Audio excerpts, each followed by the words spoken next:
शेतकऱ्यांच्या सगळ्या संपासंदर्भात नाशिकमध्ये भाजपचे नेते, आमदार, खासदार मंडळी शेतकऱ्यांची भेट घेण्यासाठी गेलेले, त्यांच्याशी चर्चा करण्यासाठी गेलेले, परंतु या सगळ्या मंडळींना या शेतकऱ्यांनी घरचा रस्ता दाखवला।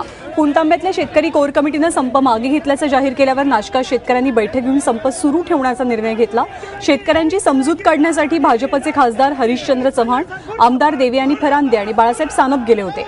मात्र शेतकऱ्यांचा विरोध बघून भाजप नेत्यांना माघारी फिरावं लागलं। दरम्यान हा विरोध शेतकऱ्यांचा नसून राष्ट्रवादी काँग्रेसचा असल्याचा आरोप भाजपने केलाय।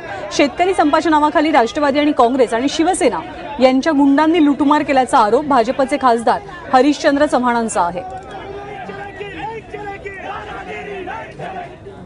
आपल्याबरोबर भाजपचा आमदार देवयानी फरांदे मॅम आहेत। मॅम, काय सांगाल, तुम्ही आता शेतकऱ्यांशी बोलायला गेले होतात, बैठकीत नेमकं काय झालं? बैठकीच्या ठिकाणी काँग्रेस आणि राष्ट्रवादीचे कार्यकर्ते मोठ्या प्रमाणामध्ये होते, शेकापचे कार्यकर्ते मोठ्या प्रमाणामध्ये होते आणि काल मुख्यमंत्री महोदयांनी रात्री 3:30 वाजेपर्यंत त्यांच्या नेत्यांशी चर्चा करून बैठक झालेली होती। त्याच्यातनं तोडगा देखील निघालेला आहे आणि त्यामुळे आम्ही विनंती करण्यासाठी गेलेलो होतो की आपण आता संप मागे घ्यावा। शेतकऱ्यांचं मोठ्या प्रमाणात नुकसान होत आहे आणि त्यामुळे हा संप मिटण्याची आवश्यकता आहे, परंतु त्यांनी कुठल्याही पद्धतीची आमच्याशी चर्चा केली नाही। आम्ही त्यांना म्हटलं की तुम्ही गिरीश महाजन साहेब 4 वाजता येतात, त्यांच्याशी चर्चा करा आणि समजा त्यांच्याशी नाही समाधानकारक तोडगा निघाला तर आपण मुख्यमंत्री महोदयांची भेट घेऊया आणि याच्यातनं चर्चा आपण तोडगा काढूया।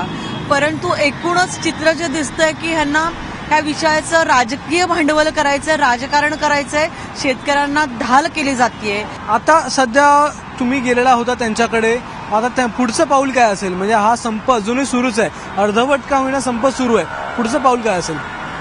मला असं वाटतंय की ह्या संपामध्ये शेतकरी घाबरून बाहेर घरी बसलेला आहे।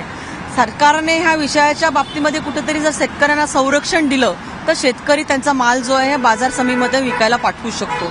एकूणच हे जे आंदोलन किंवा संप जो आहे हा राजकीय हेतूने प्रेरित होऊन सत्ता परिवर्तन हो अशा भ्रामक याच्यातनं केलं गेलेलं आहे। मला असं वाटतं शेतीमध्ये परिवर्तन होणं ही खूप मोठी महाराष्ट्राच्या दृष्टिकोनातून गरजेची गोष्ट आहे, परंतु हे कोणीही व्यवस्थापनाच्या परिवर्तनाच्या बद्दल बोलत नाहीये, शेतीमध्ये कुठल्या पद्धतीचं पद्धत त्याच्यावरती बोलत नाहीये, परंतु दहशत पसरून संप चालू ठेवणं हाच केवळ यांचा हेतू आहे।